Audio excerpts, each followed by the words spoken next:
Hey guys, today with the topic, why does the breakup hurt you so damn much? For many of you this is not the first breakup and maybe you have never felt such pain. It's never gotten to you like it did here. First of all, in general, the breakup was and is something that was so self-determined by your ex-partner. The loss in itself weighs on us as heavily as a death because of its seeming finality and because of the close attachment with the person. But add to that the fact that you may not get to the point where you can say with acceptance, it was no one's fault. A death is not the free choice of the person you relied on and got involved with so much. In that case, it is self-determined. You relied on this person and he left you to pursue your own goals. Selfish, isn't it? The problem is that love is about nothing but your own happiness. Of course you like to share that, but not with someone to whom you have no or too little attraction. Because he does not make you happy enough, possibly even pulls you down and takes away your hope for a happy future. If you look at it from that point of view, you can't give happiness anymore yourself and the whole relationship is basically worthless. That's how you usually think in the situation of the separator. You basically do yourself a favor with it, because it's not worth the stress or you just can't pretend there's enough left.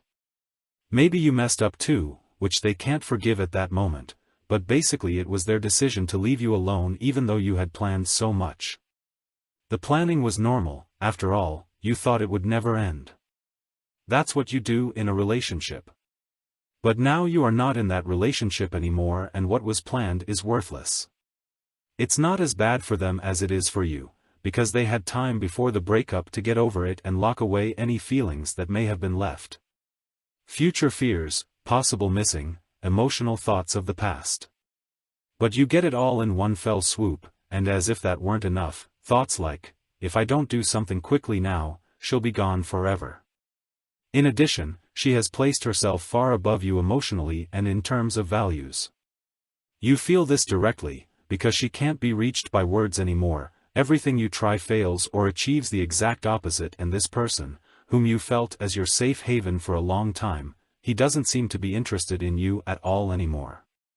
As I always tell you though, this is all normal because you can comprehend nothing of what they may be feeling at that moment. It can go in different directions and not every ex-partner is the same. But they are in a completely different phase than you and you will feel that if you hope to actively change it.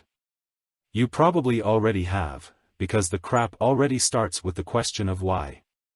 She has so many possibilities, she can't tell you anything about it, because she doesn't know it herself. She can tell you the truth, which you don't want to accept, because that's not a reason for you to work on, or she could tell you a white lie to avoid hurting your feelings. The common denominator here?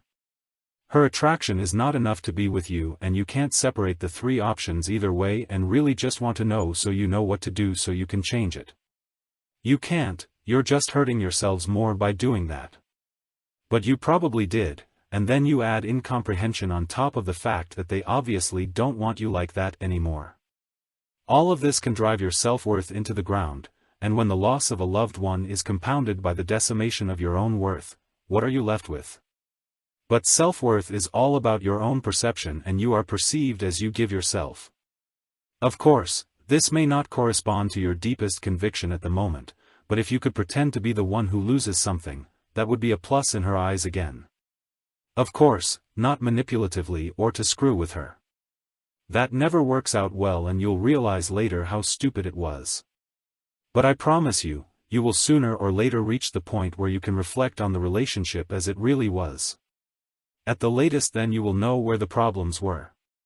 Even without her statement about it. You know it wasn't just you, because it never is. Feel free to watch my video, The Question of Guilt in the Separation. Look at it. And you know again who you are or who you want to be. This is not even so clear at the moment of the breakup itself, because you cannot recognize your value and also act as if you do not know where he now stands exactly. You only know, your ex is so much higher that she is out of reach. But this is only her protective armor to not show you what is going on inside her. Of course, there are exes where there is simply zero happening in your direction. That is the case now. But I always preach the principle here that you don't get rid of attachment that easily.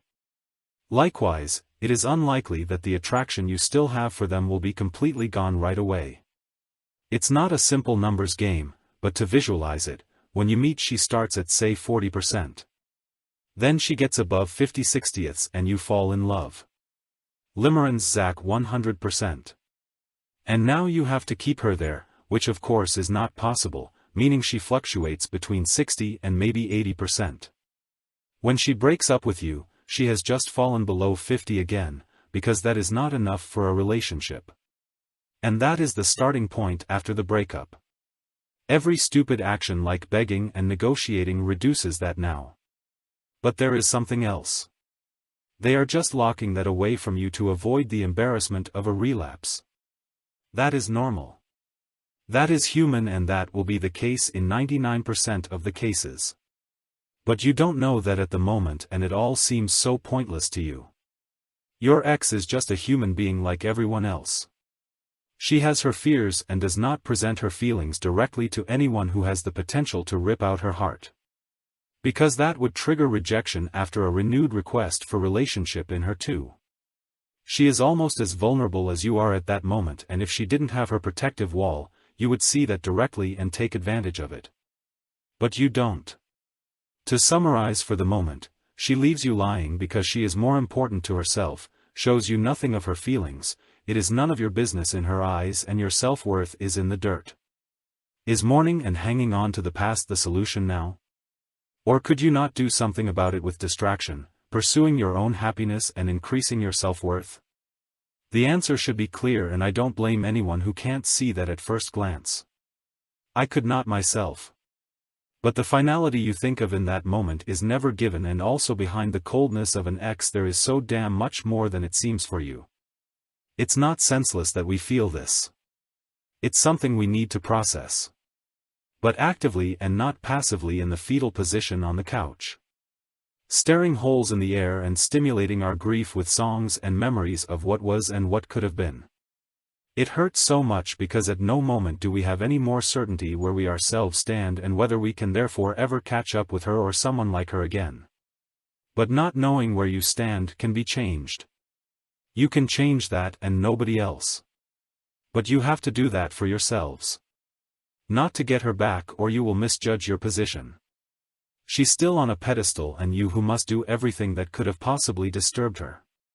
She doesn't care about that at that moment. She has closed herself off against everything from you and any attempt that goes in that direction, so anything negative for her, even if it is thought positive by you, will also be taken as a weak attempt to get her back by her. This is another point on her contra list, because you don't manage to stand up for yourselves, but still need her. You will come to the point where it is no longer so. The question is, how long do you want to take for it, and doesn't it make sense to let the negative shit be right away and look for your way out of it? Because often we search and are sure that we can get out of it and through it, but then self-inflicted little things come in between, like stalking your Facebook profile, and that triggers again all the things you just wanted to get rid of. You can tell yourself you're on your way out, and you can set it as a goal and follow through. Little lurches back happen all the time, none of us are perfect. But keep at it, because the sooner you come to eye level with her and overtake her again. And then, only then can you really feel good again in everyday life. Without running the risk of falling off the wagon. If you have any questions, feel free to ask them in the comments. Take care and see you in the next video.